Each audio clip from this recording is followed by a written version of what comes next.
Hello, good evening, everyone. Welcome to the Royal Photographic Society's Historical Group, and the latest in a series of talks on collections of photography and photographic equipment around the UK. This evening, our host is Gilly Reid, who's chair of the group. So, Gilly, over to you. Thank you. Thank you very much, Michael. And tonight I'm going to introduce Caitlin Greenwood from the collection at the Folly of the Museum of North Craven Live, and this is in Settle. So I think it's another of our talks about many generations of a family of photographers. Anyway, I shall introduce Caitlin first, and she's been the Heritage Development Officer at the Museum of North Craven Life in Settle, North Yorkshire, for 5 years. Before moving to Settle, she worked for English Heritage at Stonehenge and studied for a PhD in Archaeological Science. Wow. Before deciding she much preferred to talk to people rather than pots. That's very sensible. I'm very glad of that, because otherwise we wouldn't have her here today. So anyway, I shall hand you over now to Caitlin, and thank you very much for doing the talk. Okay, well, hello everyone. I might just see if I can get that to show a picture of my own face, just so I can make sure nothing terrible goes on in the background. I have got a cat. It's possible she'll make an appearance, but I have asked her to be very quiet, so we'll just keep our fingers crossed about that. So thank you all so much for having me. Thank you to Gilly and Co for inviting me. I know this is a collection they've been interested in for a long time. Firstly, what is the Horner collection? She says, immediately losing control of her PowerPoint. Here we go. So the Horner collection is a collection of around 2,200 individual photographs. Approximately half of them are glass plate using a variety of photographic techniques, and the other half are film negatives. We know that we have around 200 wet plate collodion negatives, and around 30 are stereographic glass plates. So it's quite a mixed collection. And it came to the museum in 2021, and I'll talk a little bit more about how the museum got the collection in a little bit. But this is how it arrived. So as you can see, it's in quite a few of its original plate boxes. There's a little kind of, oh, hang on, I'll accidentally change that forward. This is a Kodak plate box, but a Kodak film box, but it didn't actually have plates in it. And the plates were slightly haphazardly slotted in. So that was the collection. But the other thing, I have seen quite a lot of people on the call are from the museum. Hello to all of you. But for people who don't know, I think the first thing to say is the Horner collection is from Settle, so it's from a photographic studio in Settle. So I think the first thing to say is, where is Settle and what is it and why is it important? So Settle's a small town. We are in North Yorkshire, and we're in North Craven, and Craven's a really, really old historical district. Craven's in the Domesday Book as Cravenskire, so we know as a grouping it goes back a very long way. And as I say, we're in North Yorkshire, but we're kind of clinging on at the very northwestern edge, sort of more in Lancashire, the more you think about it. And Settle is very small. It's always been pretty small. It's got about 4,000 people living there now, would have been slightly more at the time the Horner collection, most of it was being produced. But it's always been the local big place. So North Craven, which is the museum's collecting area, is geographically between a third and half the size of Greater London, but there's only around 20,000 people who live there. And although it's less populated now than it would have been in the Victorian period, it's never been a densely populated area. So it's very rural, and it makes a lot of its money, historically at least, through farming, through things like quarrying. And what that means is that there is a kind of need of a place which is the place where you can come and have your services, sell your goods, and do that kind of thing. And Settle is that place. So this is Settle's Market Square, taken in, I actually don't know, we don't know when this is. This is before the shambles had a, hang on, no, it does have a second story. Ignore me. Somebody who knows about gaslights in Settle can probably tell you this, and I imagine several of the volunteers on the call now are shouting, obviously that's 18 something something. But Settle was granted a market charter in 1250 by Henry III, and since then it has held a weekly market. And because of that, it's always been a relatively wealthy place, and it's supported a lot of businesses and a lot of merchants. And it's always been that kind of services and production economy. So Settle was always the place where there were banks, there were shoemakers, there were tailors, drapers, painters and decorators, builders, wine merchants, anything that you can imagine, anything that people needed. If they couldn't make it themselves on the farm, they couldn't get it from their local kind of village exchange, they would come to Settle. And so here is Settle having one of those markets. This is the Settle Sheep Fair. This is the marketplace, but it's viewed from a different angle. So if I just go back to the first photograph, this is the fountain. And at the moment, we are looking towards the shambles. And in the next photo, we will be standing pretty much here, and we'll be looking this way across the photograph. So we're now looking at the town hall building. And this, as I said, is in 1889, and it gives us a good sense of the kind of buzz there would be in the town on market day. And you can see there's the fountain again, with a group of small boys sitting on it, sort of observing the sheep pens. So I think the next question that we want to answer for ourselves is, well, who are the Horners? So the Horners were 3 generations of photographers, although as we'll see, there's actually quite a few more photographers in the family, who ran the Horner Photographic Studio as a commercial business.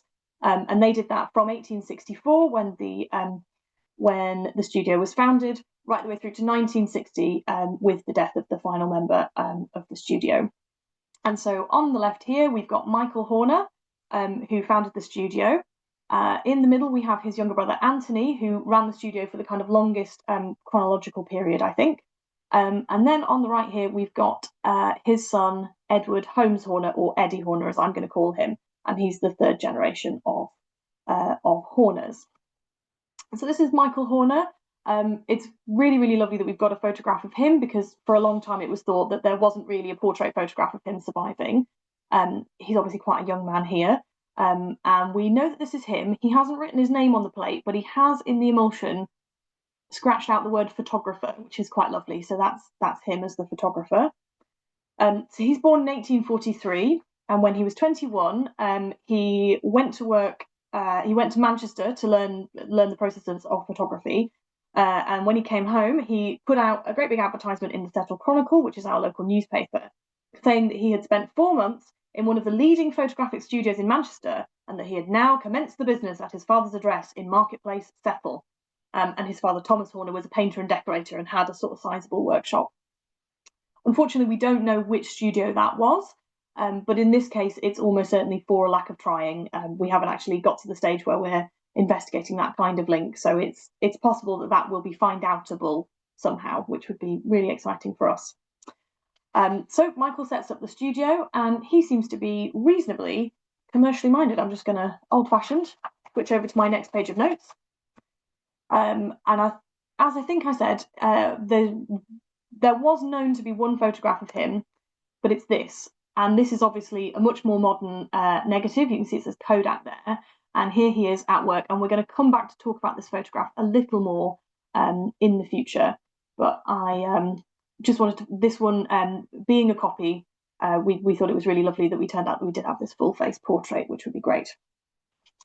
So Michael works mostly in collodion, or not exclusively, but collodion's his big thing. So this is just an example of a collodion print of Malham Cove. And for kind of the photo history, well, for people who are interested in the very technical specs, when we came to scan the images from the collection, with the collodion plates, we've chosen to make a full negative scan that's in kind of very black and white.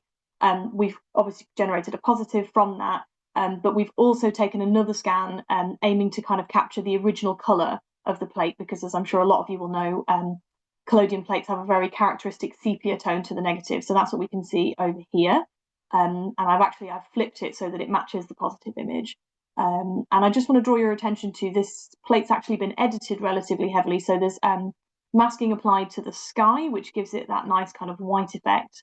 But there's also really clearly visible in the collodion, there's another man in this photograph, and he's been sort of just about painted out. You can just see him in the positive, but he looks a bit like a ghost, which is lovely. And if I just show you, this is what the scan of the negative sort of made as a proper kind of high contrast negative scan would look like. And you can see as well in the negative, he's almost completely blanked out. So this is a lovely example of the kind of work that Michael did. So he photographed landscapes in order to be able to sell them as, views of the area, as postcards and so on. He also worked extensively in portraits. And these are two very interesting examples from the 1860s. So on the left, we have Miss Jane Harvey. She's one of the very earliest portraits in the collection. And she was a school teacher, and we know that she often taught at the local poor law institution or workhouse. And that's interesting to me for a few ways. I mean, it gives us a bit of an insight into who she is, but it also tells us a little bit about what it might cost to get your portrait taken. And the answer is perhaps not very much, because she's obviously, you know, probably lower middle class. She's doing a job where she earns a wage, but she's not at all someone who'd be able to afford a painted portrait of herself, even quite a small one. But having here, you know, a studio, she's able to get a studio portrait. And these early portraits really but they follow the conventions of more traditional painted portraiture. So we can see here there's a kind of fancy table with a little drape. She's holding a book so that we know she's learned. And then we can see behind her there's essentially a roll of wallpaper. And on this image, it looks like that's a piece of skirting board that's just painted on. But if we look at Mr. Hodgson, that's probably the same piece of skirting board, and it's just propped up. And it's sort of, I think, interesting to speculate that might have come from Thomas's part of the studio, because he's the father who's the painter and decorator. Mr. Samuel Hodgson, we don't have a date for him. He's 1860s. He's a joiner. And again, it's a perfectly good sort of middle-class type profession. He would have had a reasonable amount of disposable income, but not the kind of money to be having a professional picture painted of him. And he's against this very kind of classical painted backdrop that gives us a sense of this sort of, I'm not sure, Romanesque, neoclassical sort of building. So that's the kind of style that Michael's going for early on. And he's also very good for producing carte de visite, which I'm sure most of you know about, but just in case, carte de visite are sort of have a claim to being the very first sort of social media. So people would collect carte de visite, they would collect pictures of their friends, their family members, and also famous people. So the kind of first craze for carte de visite in the UK sort of came about because of a publication of carte de visite of the royal family, so Queen Victoria and her family. So people would collect them, they would exchange them. So you would get a photograph taken of yourself, that would be your carte de visite, and you would be giving out copies to your friends, to your family members, you'd be sending them to people in the post. And so obviously you would need to have lots and lots of copies printed, and you might run out and you might need to have some more printed. And so because of that, we know that the Horners advertised that all negatives would be kept, and they have usually written at least the name and sometimes also the date of the photograph, so that the sitter could come back and pay for more prints to be done if they needed more carte de visite.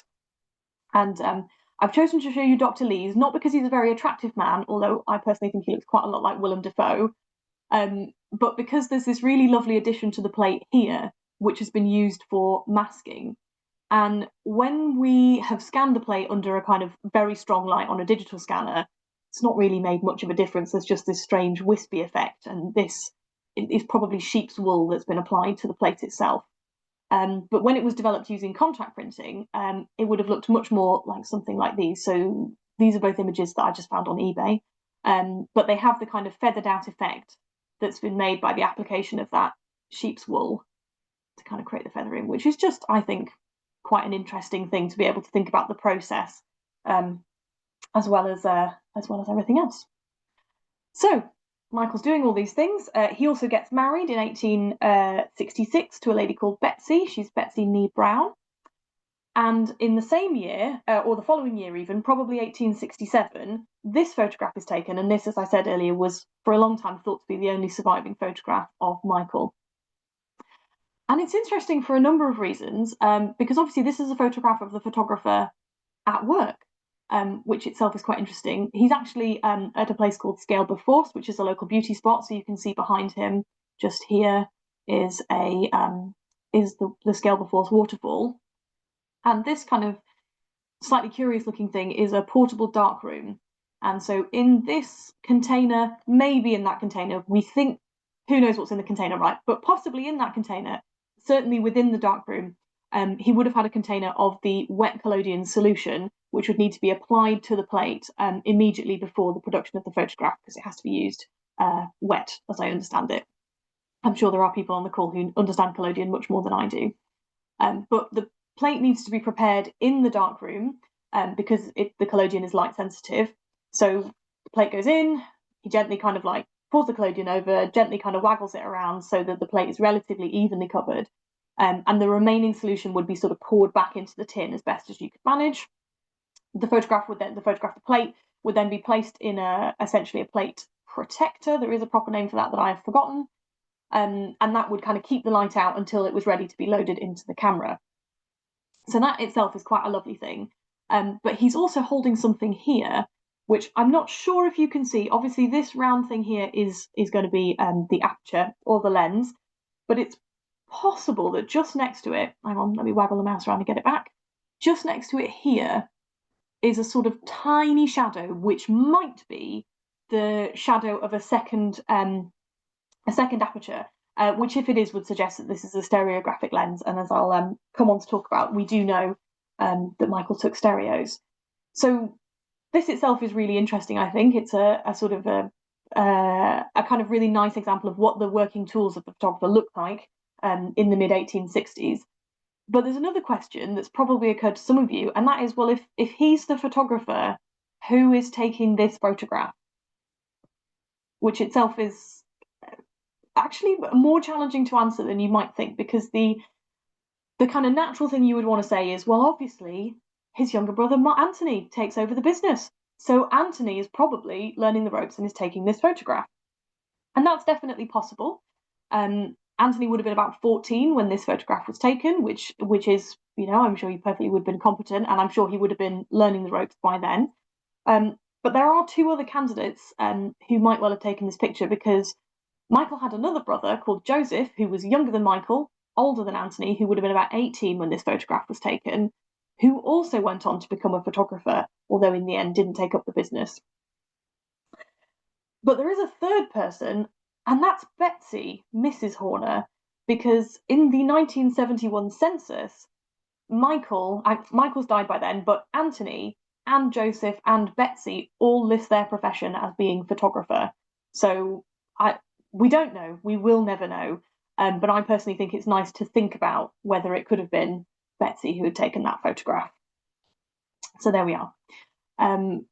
This is an example of a stereo. So this has been very kindly provided for me to use by Richard Fattorini, and I think he is on the call. So hi, Richard, and thank you. This is one of Horner's stereoscopic views, and you can see at the bottom of the reverse of the plate that it was photographed by M. Horner and sold by Wildman and Son, and Wildman were a local stationers. And again, I feel sure almost all of you will know this, but just in case, stereo photography uses the same principle as the human eye. So you take two photographs very close together, about the width distance of a human eyes, and you develop the two photographs, and then when the person looks at them through a viewer and they can adjust the distance, all of a sudden the photograph will appear to be a single image in 3 dimensions, because that's basically what your eye's doing. It's creating two-dimensional images, and your brain does the work of putting them together. Now, this one doesn't have a number, but there are others that do have numbers. So this one is from Horner's Views in Craven, and it's number 37, and it's Giggleswick Church Gates. This was photographed by Michael Hunter and sold again by Wildman and Son. And this one is actually in the Getty Museum because it formed part of a collection of an American photographer who was interested in the history of photography in the UK. So it's lovely to think of this image being all the way over in California. And the other thing that makes it really lovely about this one is we've actually got the original plates, although it's, as you can see, it has been badly damaged, but it's still quite a lovely thing to have. And obviously we can see that Michael has cropped around for the most interesting part of the image, which is the church gate, and he's taken out some of these larger areas of foliage. So at the moment, business seems to be going really well, and these would have been sold for £1, which would have cost about £5 in today's money, which makes them quite a good collectible for people who've not got lots of disposable income, but they have some money. And if you've got 37 of them at least in your series, it's quite interesting to think about, how much money somebody might be spending if they were trying to buy the whole set. Our business is going well enough that Michael is able to move the studio. So in this photograph, we can see just on the right here, I actually can't see that because it's behind the zoom, but that says Horner's Painter and Decorator, and that is Thomas Horner's business. And on the left of the image here, behind the fountain, is Horner's Photographic Studio. And we know that this move was made between 1867 and 1871. So it's probably Michael who's made that move. So as I say, it all seems like it's going great guns, everything's going really well, but unfortunately in 1869, Michael Horner died. And although we don't definitely know, it's recorded on his, the kind of death notice says that it's tuberculosis, which suggests that he wasn't very well for a period of time before his death. And this small child pictured here is his daughter Selina. No, Selina's the one who died. This is his daughter Mabel. And he and Betsy, when they had Mabel, she would have been about 1 when her father died. So this is obviously a photograph that was taken later on. And at this point, this is a sort of real moment of danger for the studio. Because, of course, we know the collection goes on to survive. It's really tempting to be like, yeah, it'll be fine. But actually, Anthony is only, I think, 16 when this happens. And it would have been quite possible that the studio would have simply folded and we would only really know about it from adverts in the almanac. But as I said, Anthony chooses to continue the business, and he does this with his elder brother Joseph, who would have been 20 at this time, and with his sister-in-law Betsy. Now, relatively soon after this, Joseph moves away and he stops being a photographer. But Betsy continues to live with the household with Mabel, and she and Mabel are part of that Horner family, until Mabel is old enough to marry. Mabel marries a man who is an art teacher, and Betsy goes to live with them. And then after Betsy's death, Mabel and her husband, whose name I can't remember, moved to London, where Mabel became a journalist as well as being a full-time mum. So, really quite an interesting sort of look at that. And it would be really interesting to know whether Betsy continued to do photographic work within the studio. Anthony starts coming to do events. So this is the dedication of the Christopher Brown and the Eleanor and Margaret of Settle. This was in 1875. And these were lifeboats the funding was raised to pay for them in Settle. But if you remember from that photograph, Settle's about as far away as you can get from the sea in our part of the world. But the kind of, the sort of passion for the lifeboat institution, and particularly the passion for Grace Darling, who had made lifeboats quite sort of like a cause célèbre, certainly seems to have contributed to this kind of desire for fundraising. But the reason I've chosen to show you this photograph, I think it's very interesting, is that so many of these people are looking at the camera. And as I understand it, in 1875, that's not really a thing people are used to doing. And it wouldn't necessarily have been obvious to a person in the crowd where the camera was. So this is actually probably like a posed photograph. We know that the local MP, the MP for Skipton, Walter Morrison, gave what was described as a forceful address to the crowd. So whether part of his forceful address was also getting them all to look at the upstairs window of the Royal Oak pub, which we think is where this photograph was taken from, we're not quite sure. But it is certainly interesting as a crowd scene. Obviously, there's a lot of movement. Not everyone's looking at the camera, but for all that, it is very interesting. And again, the fact that so many people are looking at him suggests that it is a concerted effort. Someone has paid him got him to come along and document the event. He's not just kind of going around snapping as he goes. So, there's a sort of element of organisation. He also continues the portrait business, which is very successful for him. And when silver gelatin becomes sort of available and popular in the 1880s, he switches to silver gelatin. So over here we have Mr. R. Harrison, we think that says, of Clapham. And this is a collodion plate, which we can sort of tell by the crankly edges, and also it's relatively easy to see on the negative. Whereas over here in 1880, this is Miss Geldard. The Geldards are a kind of local, quite wealthy family of Capelside in Rathmell, and her plate is a silver gelatin plate. So silver gelatin was mass manufactured, so it would still be light sensitive when it came to the photographer, and it would need to be opened only in an enclosed space. But you no longer had to prep the plates yourself, so it was much more convenient for the photographer when out and about. And it's also a little faster than wet plate collodion, which makes it better for photographing children because you don't need them to stand still for so long. So on the left here is Master Sidney Smith, who was the son of a grocer, and on the right they're only labelled as Mrs. Watts's Children, 1980. But they're very sweet, and they've got their elderly dog with them, which is rather lovely. And the portrait style, continues to take photographs of children. They get a little more relaxed, they get a little easier. And in 1886, he actually advertises, so this is a full-page advertisement here from the Lambert Settle Almanac, that special attention is paid to the photographing of children. So it's obviously a relatively lucrative part of the business for him.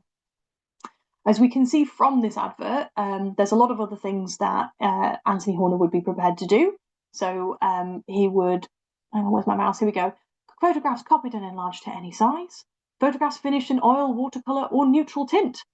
He can do enlargements using the permanent copy or the platinotype processes. He would also sell you a choice selection of card, cabinet, and 10x8 views of settle. So, for instance, that's possibly the kind of work that Michael would have been doing. He would also sell you some photographic frames in a variety of options. He will sell you albums at a variety of prices, depending on how fancy you want them to be. He will also frame the pictures for you in every style. He will regilt old frames. He will clean your engravings, and he will mount your drawings. So he's really giving us this picture of someone who's prepared to do pretty much anything that will pay the bills, but also someone who has quite a diversified business and is kind of, willing to put the work in.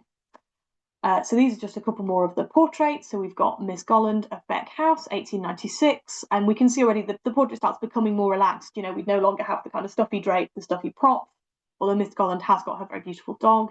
And on the right there is Elizabeth Ann Horner, who is Anthony's wife. Again, photographed in quite a naturalistic way, but honestly really lovely. I think Anthony in particular had a really lovely eye for a portrait. And he keeps going with his photographs and his landscapes. So this is the Bentham Big Stone, which is one of a number of erratics. This one's got steps carved in it, so it's quite unusual. You might buy that as a postcard. And again, in 1889, he's continuing to advertise. He would now do photographic Christmas cards. So the next time you receive a Christmas card with your friends' children's pictures on it, know that that's a very old and noble tradition of sending out annoying family photographs at Christmas. And again, he's still advertising those views of settle, photographic frames, albums, engraving cleaned, and so on. And there's another strand to this, which is cave photographs. And until this afternoon, I would have been telling you all about how Anthony Horner was very interested in the caves, that photographs of Clapham Cave were probably produced for commercial sale, and I would have been really, really happy with that. And in fact, this one, as we can see at the bottom, does actually say Clapham Cave, which is now Ingleborough Cave. And here it says Horner series. So there is certainly some Horner work happening to photograph caves. But there's also a number of photographs in this series that were actually taken by George Towler. And the reason that I can tell you that is that one of our trustees, a guy called Jed Ben, is also very, very interested in the history of caving and the history of cave photography. And he was looking back through some of his copies of Descent magazine, and he also identified for us many of the cave locations within the collection.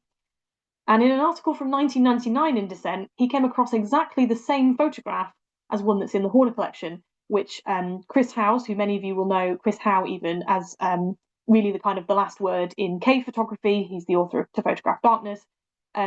He was the author of this article in Descent magazine, and he credited these photos to George Towler, taken in 1889. And I am absolutely sure that that is correct, because the photographs are the same. They also appear in a privately published collection, which Chris Howe got to see, which has been signed by George Towler, that was published as Views of Clapham Cave. The museum doesn't own a copy of that, and I'm going to be writing to the local Farrer family, who still own what is now Ingleborough Cave, to see if they still have a copy in their records. And I was even able to find a record in the National Archive of George Towler registering the copyright for a photograph that he called Reflections, and it's probably this photograph, because this is the reflecting pool within Clapham Cave. So there's a bit of an interesting question about how come George Towler's original plates, we're absolutely sure they're the original plates, we're absolutely sure they're the same photographs, we don't know how the photographs got in to the Horner collection. So there's an interesting question there, and as I say, this one is clearly labelled Horner series, but the handwriting of where it says Clapham Cave is very similar across several of the photographs. So it's a sort of interesting mystery for us. But it's also interesting to think about how these have been illuminated, because this is one of the guides to Clapham Cave. He's at a place that I want to call the creeping place, but possibly is called the cheese press. Basically, it's a very narrow bit that you have to crawl through. And although he is holding the traditional sort of three-pronged candlestick that the guides to the cave would have had, so The cave was opened up to the public by James Farrer, who owned the estate, and it was extremely popular as a tourist destination. There were kind of special trains laid on. One of the local pubs renamed itself from the Bull to the Bull and Cave in order to get more business. But as we can see from the photographs here, we can see from the shadows that the main source of illumination in this image is not actually coming from those candles. It's coming from flash powder, and that was my hunch. But again, I'm happy to say that Chris Howe in that article from Descent 1999 says that he's absolutely sure that it is flash powder that was used. So that itself is also really interesting. And again, you can see this one here, Clapham Cave. Where's my mouse? There it is. Written in that same kind of curly handwriting. So we're not totally sure, although this one is a little different, and this is the one that is probably the reflecting pool that was registered for copyright. But they're all in this numbered series of 12. It's a kind of great mystery. And there's another mystery about the cave photographs, which is that the negatives are very, very weird. And that's not just me saying that. I personally, certainly before the Horner project, I did not know anything about photography as a kind of chemical process or a chemical technique. But Damien Hughes, who is the photographic historian who we worked with, who is very experienced, wasn't able to tell us what these are. And there's a sort of series of them. They're very, very thin, by which I mean they've obviously been photographed in a very low light context. So there's very little material that's hardened in the light and left on the plate. So the majority of the emulsion and the probably silver salts have been washed away. So there are some silver gelatin plates of the same caves that would have been taken in the same situation, and we were able to identify those. So we're not sure, but if in the questions, if you have any suggestions of what they might be, or if you have any suggestions of anybody who might want to come and take a look, we would love to hear from you. This is another one from that series, and again, it has this kind of very, very strange look to the negative. So those are our sort of questions about what's going on. I have got something else to say about George Towler, who, as I say, we do know is the photographer of quite a few of these, and that is that George seems to have been an amateur photographer. So the little publication that he made of views of Clapham Cave was only published privately, and there's a handwritten note that was inside one that Chris Howe saw, where he sort of says, "Oh, I hope my pictures won't offend by their sort of, by he doesn't say amateurish nature, but he sort of doesn't think they're technically very good, although they are technically stunning." But we don't know anything else about him. So Chris Howe could find a record of 2 George Towlers in Settle, one of whom was a merchant draper, and the other of whom, I'm afraid I haven't got my notes to hand, did another something like a clothier. Again, not a professional photographer. And Chris Howe did have the street address for both of those. And one was on Alfred Street and one was on Market Street.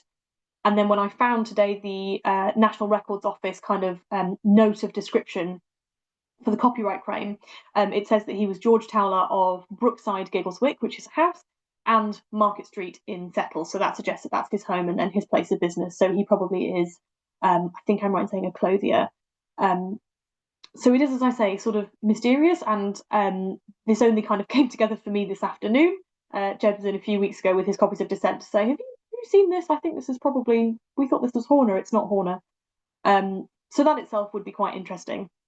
But certainly, as I say, there seems to be some connection with Anthony Horner. They're in the collection. Whether Anthony Horner's assisted in any way, we're not quite sure. But it's possible that in doing this work with George Towler in 1889 is when Anthony gets interested in working with amateur photographers, which is not that early in the history of amateur photography, as I learned from my discussion at the beginning with Michael and Gilly. I'm so sorry if you can hear that. That's my cat meowing. She's been fed. She just wants attention. Go on. Shoo. So we can see here, he's still advertising, he'll make your photographs in these various techniques. He will still sell you these, he has the largest and the best collection of photographic views. But he now says that he has also got this stock of photographic materials, which he will sell to amateurs at most reasonable prices. So that's good to know. So he does Ilford, Britannia, and other dry plates. He does sensitized paper, Ilford and Eastman printing papers, frames, measures, developing toning solutions, mounts, plate boxes. He'll sell it to you. And I've included this. This, I want to be clear, is not part of the collection. This is a photograph I found online.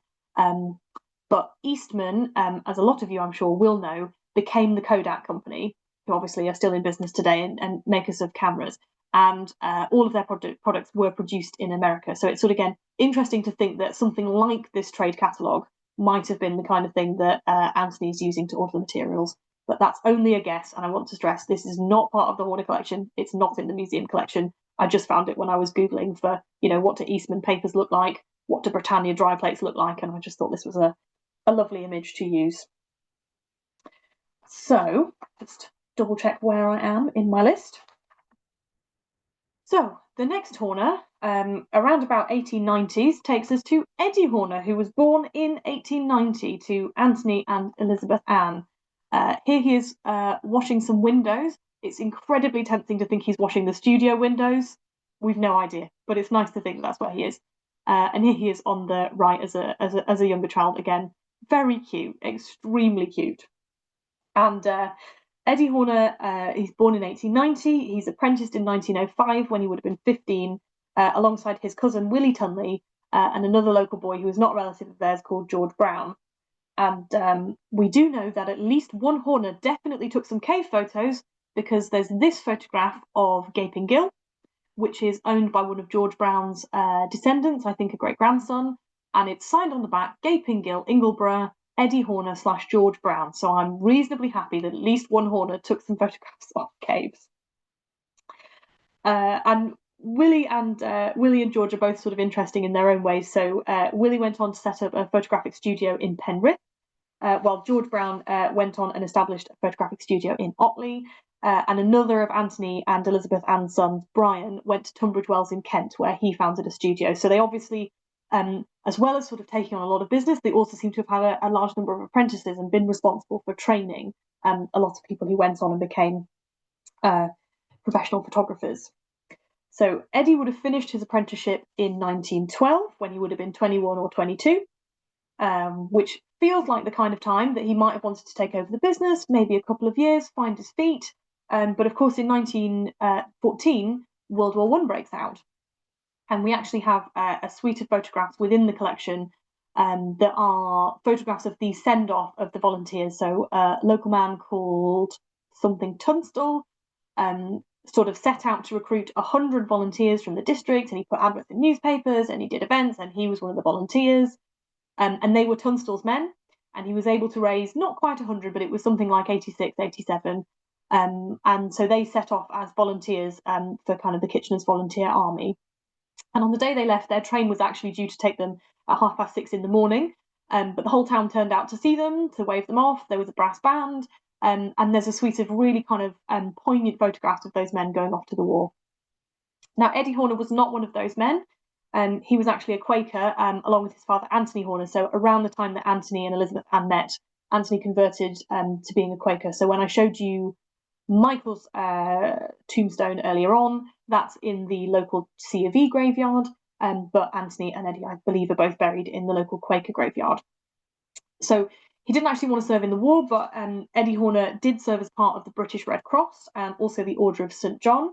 The actual military records for his service were destroyed, because actually a lot of military records from the First World War were destroyed in the Blitz bombing of the Second World War, and unfortunately Eddie's are some that went missing. But we do know that in 1916 and 1917 he was in Australia, where he seems to have been serving as a nurse and an orderly on a prison ship. So certainly he was very much involved in the war, and it will have had an effect on his life, but unfortunately we don't know very much about that at all. But he comes home and he takes over the business in 1920, when his father is getting on quite a bit, and Anthony Horner himself died in 1923. So Eddie Horner kind of carries things on. There's less demand now for professional portraits, particularly as the years roll by, because people have their own cameras, they're taking their own snapshots. So he tends to do more, staged is too strong a word, but it tends to be more event photography, more formal photography of that nature. So for instance, here's Giggleswick Festival in 1938, and here is a production of something at Settle High School in 1951. And I personally think this looks a bit like an Alan Eckbourne play, but there are loads of photographs from the high school plays through the years that are in the collection, so it feels like that's maybe like a rolling gig for Eddie as he comes and he does the photographs. But one of the events that he was invited to photograph, which I'm going to talk to you about in a little bit of detail because I think it's very interesting from a photographic history perspective, was the 1927 eclipse, which was the first time a total eclipse was forecast to be seen from the British mainland for some enormous number of years. The one that came after that was the one in 1999, so it was a very long period of time. And Giggleswick, which is a different town, I'm required to tell you, it's a different town to settle, but I'm sure a man on a galloping horse would never notice the difference. They're divided by the river. Giggleswick School was, Giggleswick itself was decided as one of the best places in the country to view the eclipse. They needed quite a big space to set out all the equipment that the Royal Astronomical Society wanted to do. And so Giggleswick School was chosen as the location. And Sir Fred Dyson, the Astronomer Royal, via a couple of intermediaries, managed to wangle an invitation for himself and his team to the school. And it seems very likely that one of the things that they were asked to do was to provide some education for the boys at the school. It's a co-ed school now, but then it would have been all boys, of what actually was going on, because there are quite a lot of photographs in the collection of this kind of thing. So this man in a hat, he appears in several of the photographs. Now, we don't know who he is, but he is obviously one of the members of the Astronomer Royal team, and he's in quite a few where he's showing people the equipment. And this, I'm going to be honest with you, I'm not totally sure what's going on here. This is called a coleostat. It's a flat mirror, and it's used for reflecting the light from the sky into the camera or the telescope. So if you have a really large, cumbersome set of lenses, you're not having to move those around. You can sort of move the light around using the coleostat. And they had a lot of them where they had covered them over with these tents to kind of keep out ambient light. But I'm not totally sure what this piece of equipment is. But it will have been something brought by the Astronomers Royal. I also really like this photograph on the right because this is obviously somebody keeping people out of the Astronomer Royal's personal observation field. But I just really love the juxtaposition of how tall the gate is. I love how serious that man's face is, and I love that it's reserved for the Astronomer Royal only, which is wonderful. This is another photograph from the day, or from the time around. The equipment actually arrived 2 weeks before the eclipse itself. And this man here is probably Sir Frank Dyson himself, who was the Astronomer Royal. He actually came and he brought with him his daughter Ruth, who would have been a teenager, and she spoke to the BBC for the 1999 eclipse about what she remembered about coming with her father. But unfortunately, the BBC embedded it in their website as an audio file in 1999, and they didn't provide a transcript. And it's gone now. It's not recoverable. So that is a real shame. It was a real shame for me when I was reading up on the eclipse. And again, local audience will know, but for anyone who doesn't, this building behind is the Giggleswick School Chapel. It stands on a hill. It's really, really visible. It's a fantastic place to be observing. But this enormous instrument is the thing I think that's most interesting about this photograph, because this was called by the astronomer group the 40-foot coronagraph. Now, it's not a modern coronagraph, which is a thing that's used in astronomy to block out ambient light. The modern coronagraphs weren't invented until 1930. But this is just a really big camera for taking a photograph of the eclipse. So according to a really interesting article that was published by the British Astronomical Association by R.A. Marriott, this is a 6-inch aperture, 45-foot focus Clark lens. And over here, again, we looked at one earlier. This kind of white circle is an 8-inch coleostat, so it's a flat mirror, and it's rotated and used for tilting the light into the long lens. And they were able to take a photograph using this setup. This is a Horner photograph, and this is definitely not the actual eclipse happening. This is somebody holding up a couple of pieces of paper to demonstrate what it will look like through the camera when the eclipse is being observed. And we can tell that for a number of reasons. So firstly, the eclipse itself lasted for 23 seconds, and there would not have been time for someone to stand back and let someone take a snap of them doing it, because they were trying to take 2 photographs during that time. The ambient daylight, it's very light. We're not sort of seeing the darkening effects of the eclipse, and the field isn't absolutely full of people, but there would have been. We know that the kind of astronomers' observation field was cordoned off, but it was very busy with scientists, and the nearby fields were exceptionally busy. So as I say, this is a stage photograph, but there we go. But the astronomers did take a photograph, and this is it. And it's not in the Horner collection. It's not in the museum collection. We think it is. So in the article by R.A. Marriott, it is attributed to the observatory, which is, I think, probably the Greenwich Observatory. And if it is, then it will be held in the archives there at Cambridge. Charles Davison, who is credited as the photographer, worked for his whole career for the Greenwich Observatory. So again, that makes it very likely it's there.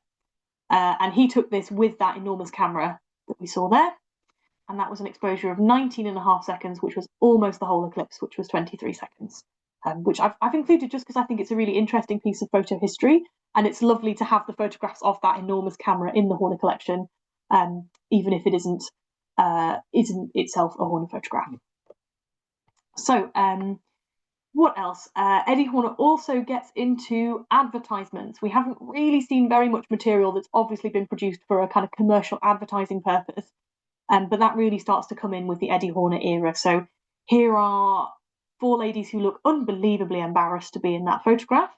They're advertising CWS products, and CWS becomes the co-op. We know that this lady here is Brenda Greenbank. She's the only lady we've been able to identify. She lived in Settle, she worked in Settle, and she was actually the manager of the co-op, perhaps not when this photograph was taken, but she did go on her whole career. She worked for the co-op, and I'm sure her colleagues never let her forget this embarrassing photograph. This one's taken within the Horner studio, because these 2 willow patterned plates are some of the only studio material that came to us as part of the Horner collection, so we have those now in the museum. On the right, this is from a suite of photographs that were taken of Ashfield Hotel, and there's a whole load of photographs, and they really look like they've been taken for a brochure of some kind. And that's the sort of work that comes in with Eddie. It's kind of maybe less exciting to us as a modern audience, but it certainly would have done the work of paying the bills, and it was work that there was a commercial need for. Eddie did also play around a little bit with different techniques. So these are 2 lovely panoramas on film from the Eddie period. This one at the top is the Upper Ribblesdale Agricultural Show. We haven't been able to pin it down to the date, but this is some kind of pony and trap event, but they're not racing because there's loads of pedestrians like wandering around. So we're not totally sure what's going on in this particular event, but it's definitely part of the show.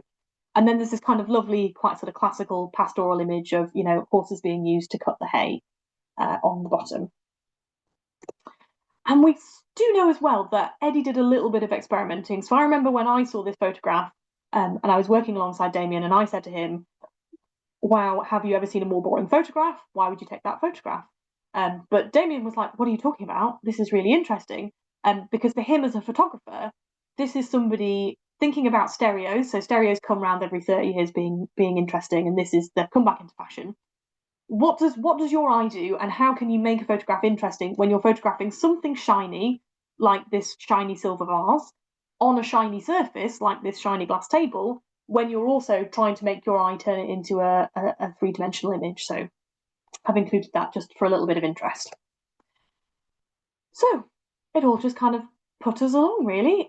Here's Eddie in his older years. The business sort of continues to be able to tick over, to make some money.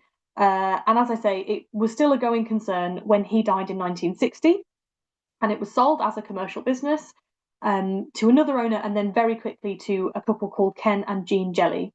And they continued to run it, as I say, as a professional photography studio until the 90s. But Jean, and especially Ken, were really interested in photographic history. And the collection that we have here was sold to them as part of the studio, and it was the sort of records of the studio. And they kept it, and they published a small pamphlet, the Horner Collection, which some of you may have seen. And they also produced a number of prints, especially of the interesting plates. For instance, this one, which is an extremely famous photograph of St. John's Ambulance. This is the bicycle carriage, apparently quite a comfortable way to get moved around when you've been injured. And this man here is Arthur Thomas Bilton. Now, I've not actually included the other photograph of him, but he appears in the photographs of the first ever Settle motorised ambulance, and he'd done a lot of the fundraising for that motor ambulance. And the local cave rescue organisation have a print of this, which Ken Jelly made for them, but we haven't got the plate, because almost certainly because it was such a great image, it was printed a lot of times, and during one of those printing sessions, it almost certainly, unfortunately, was broken, which is a great shame for us. But it's really interesting to know that there are so many other Horner photographs out there, sometimes prints that were made by the Horners, but sometimes prints that were made by the Jellies. So very quickly, because I appreciate that I am almost out of time, I'll just tell you a little bit about what happened to the collection after that. So in 1921, we were able to raise the money thanks to a crowdfunding campaign, and I know several people on this call, shared the crowdfunder, donated themselves, for which we're extremely grateful. And also through funding from a V&A purchase grant, we were able to buy the collection and bring it to the Folly. So this was in 2021, and here is the collection arriving at the Folly. Now that very beautiful person by the car, that's me. And then to my, next person over is my colleague Lynn, who's one of our trustees. And then the person on the far left is Heather Lane, our chair of trustees. And this was the day the collection arrived at the Folly. And we then undertook a project to sort of really dig into it. So I showed you those photos right at the beginning for how, the sort of conditions of housing that the photographs were in, which was not very good. So we recruited a team of volunteers, quite a few of whom are on the call. And again, thank you guys so much. We could not have done this without you. They worked with Damien Hughes. So we raised some money from the Art Fund to be able to employ a professional photographic technician, because the museum did not have any expertise at all in working with photographs, especially not photographic negatives. And Damien introduced some really great processes for us. He got us onto buying the right kind of housing equipment, and he trained our volunteers to be able to identify, number, repackage, catalogue, and scan the photographs from the collection. And so it's thanks to Damien and thanks to the hard work of all those volunteers that I'm able to talk to you about it. And we're continuing to research the collection. So earlier on, I was telling you about how this afternoon I discovered from my colleagues that the cave photos I wanted to tell you all about were actually by George Towler, which was disappointing for me, but very exciting to know that about the collection. We're also finding Horner photographs in other collections items. So this unbelievably spherical baby is a Horner photograph. This has cut the bottom off, but there's a sort of little bit of embossing at the bottom that says Horner, so we know that it's a Horner photograph. The family albums dated it as 1921, and if we did a bit of digging into that family history, we might be able to identify this perfectly spherical baby, which would be lovely. But we're sort of finding those crosslinks all the time, and people are kind of coming into the museum and wanting to share with us their own Horner stuff. And we now have, which is very exciting, an online catalogue of most, but not all of the photographs. So I said there were a little over 2,000. We've currently got 1,600 on the online catalogue, so we are adding to them. And I'm very quickly just going to share a different screen with you. Let's hope this works. Hang on, I just need to open the link before I do that. No, technology, of course, is going to let me down. This was working absolutely fine when I started out. Right, so I'm just going to reshare now. So please ignore the enormous number of tabs I have open. These are my emotional support tabs. If you were to go to the Follies website, this is our homepage. You click on collections at the top, and then you click on catalogue. And if you scroll down, you click the red button for search the catalogue. That will take you to Catalogue It, which is the software that we're using for our museum catalogue. And you can scroll through a number of different categories. What we've chosen to do is we've chosen to divide up the objects by theme. So if you clicked on a theme, you could browse through different events in North Craven. For each one, we have got the description of the object, we've got the accession number, the entry number, and on the photographs, we've also included a photograph of the negative, so you can have a look at that if you're interested. Now, these lists are non-exhaustive, so a photograph could appear in every single group, or it might appear in only one group. And if you wanted to search the collection, you would need to click all to be sure that you're looking at all of them. And then you can type in your search option, whatever it is. The only thing I would say is you can't search by partial accession number. So if you've written down any numbers from this talk, but you've only got a couple of them, it will struggle with that. But otherwise, the full accession number will bring you up anything that you want, or themes. So you could put in settle, Clapham, caves, landscapes, you can have a real play around. So I'll just pop us back on the PowerPoint now, and I'm very happy to answer any questions about that in the questions and answers. So the kind of final thing that we're doing now is we're really keen. We've got a temporary exhibition about the Horner collection at the museum at the moment. If you're ever in Settle, pop in and see it. But we're also working on engaging with our community, because with over 2,000 photographs, we cannot do an exhibition with every single photograph. And although I'm sure I or any of you could come up with our own reasons for why we'd include this photograph or that photograph and what would be the story we want to tell, the real question for us is, what do our local community want from the Horner collection? What are they interested in? What are the stories they want to share?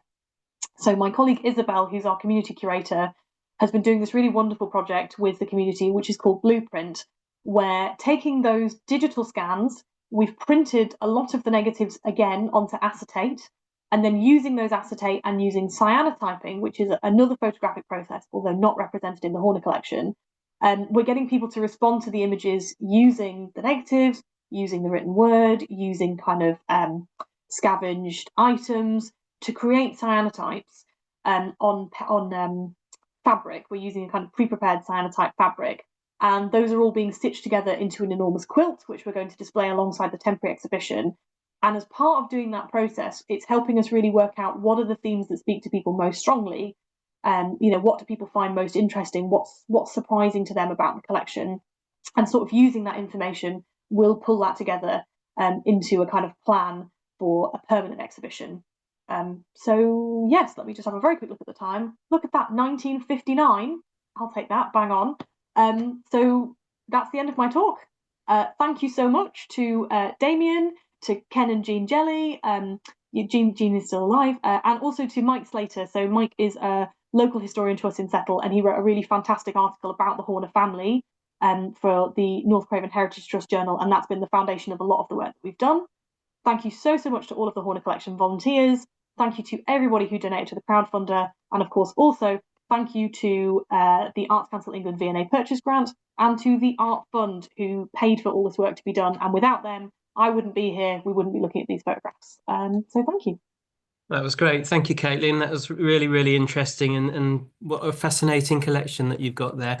We've got a couple of questions that have come in, which I'll probably start with. And if anyone else wants to drop any questions in the chat, please do so. There's a nice comment from Martel Baines, just saying that they're a volunteer as part of the collections team, and though they've not been involved with the Horner collection, they've been doing some other scanning of images by other photographers, and we might talk about those later. But Anne is asking, do any of the day books survive for any of the Horner studios, or any accounts, business records? No. Certainly not that came to us as part of the Horner collection. It's not impossible that they'll turn up somewhere in somebody's attic, but no. And sort of I said just on the beginning bit with Gilly and Michael, that when the Jellies took over the studio, some of the photographic equipment, so particularly the studio camera, was still in situ, and that was given to the Kodak collection, but unfortunately we haven't been able to trace precisely what was donated at that time. So we know that there's Horner stuff out there. People kind of get back in touch. Relatively recently, a descendant on the home side of the family got in touch and said, oh, we've got some glass plates, and turned up with a box of another 5 glass plates, which was very exciting. So there is material and it's coming out all the time, but as far as we know, there's no day books, and we're certainly not going to, unless we're incredibly lucky, we're not going to come across a big set of accounts or a big set of day books. Okay, I've got a question from Richard Fattorini, asking, do we know which studio in Manchester Michael Horner trained? We don't, but I think in that case it's for a lack of research. So Damien is an extremely competent photographic researcher. I don't want at all to besmirch his name, but Damien's role with us was very much around establishing those processes, teaching us the skills to be able to work with the photographs, and getting us to a place where we had sort of digitized the collection and we were able to work on it. And the kind of trade-off for that was he wasn't able to spend as much time as he might have liked, or we all might have liked, on researching the collection. So it's possible that we'd be able to find that out. Again, we know the year, and we know that it's Manchester, and I know Gilly's quite interested in sort of trying to pick that out. So again, that's we could probably narrow it down to 2 or 3 studios, but that work hasn't been done yet. Got a great question here from Vicky from the West Yorkshire Archive Service in Leeds, who in fact I saw their collection of lantern slides, which she's asking about. So she said that they've just been given a huge collection of lantern slides and glass plates, and saying that the work that you've done with volunteers to make the collection accessible is incredible. And she's asking how you've repackaged the collection and rehoused it. I'm going to be honest, that is a technical question that I think I would want one of my collections team to answer for you. I know that there are specialist makers of things like 4-flap folders. But what I would say is that's something that you can definitely take advice on. And if you got in touch with us, I would be able to send you the specs of what we bought. Glass plates tend to come in specific sizes, full, quarter, or half plate, and people make the enclosures and the boxes to fit those objects precisely. But I'm afraid I'm not technically competent enough to give you an answer right now. But if you send us an email, I can definitely put you in touch with people who can. Right. Okay. I think she's going to email you at some point. And then I've just got one question. I think probably the last question, unless anyone's got any pressing question, because we're just about out of time. Just wondered if who the Horners' contemporaries were in Settle. Were there other studios that they were in competition with, or did they have the market to themselves? We do know about one other photographer in Settle who is called John Boardley, and he does seem to have run a studio because he also sometimes takes out an advert in the Settle Almanac. Now, he doesn't do it every year. We don't know if that's because he can't afford it or because he doesn't think it brings business in for him.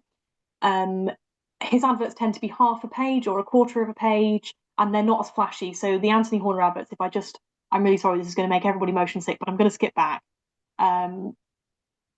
They're really flash, right? They've got like custom borders, they've got different fonts, like they've been put together by someone who's spending some money on it. And compared to those, John Boardley's adverts do look very plain. But there are a couple. There's one photograph within the collection of Booker Brow that features another photographer who looks much too old to be an apprentice. He's probably in his 40s or his 50s. We don't think he's Anthony Horner, so it's possible that he's John Boardley and maybe they're working together on something. Or it's possible that he's just a bystander and we only think it's John Boardley because we know John Boardley is the name of a photographer. So, were circumstances of history different, maybe we'd be talking about the Boardley collection and we'd be like, the Horners, well, they have all these flash adverts, but who'd ever heard of them? But we just don't know. But there are a couple of others. And as I say, and particularly because Anthony trained so many apprentices, there are lots and lots of studios with links to the Horners, even if they're not necessarily in direct competition. That's great. That sounds like a good note to end on. So just like to say thank you, Caitlin, for sharing your knowledge of the collection with us. And I'm sure you're going to get some feedback afterwards with some specific photographic knowledge. The picture you showed of Dr. Lee's on the extreme right-hand side, there's a head clamp, photographic head clamp that you might not have spotted. So I just noticed that myself as you were talking about the image, but sounds like there's a lot more work that you can be doing on the collection. It's really exciting. So just on the extreme right of the plate there. Is that this guy? What is a head? Photographic head clamp. Oh, But thank you for sharing your knowledge, and thank you, Gilly, for arranging this evening. It's one that we've been wanting to put on for a while, and it's come good in a really great way. So thank you, Gilly, thank you, Caitlin, and thank you to all the your volunteers here for doing some wonderful work on the collection and preserving it for the local community and for photographic historians as well. So thank you, everyone. Good night.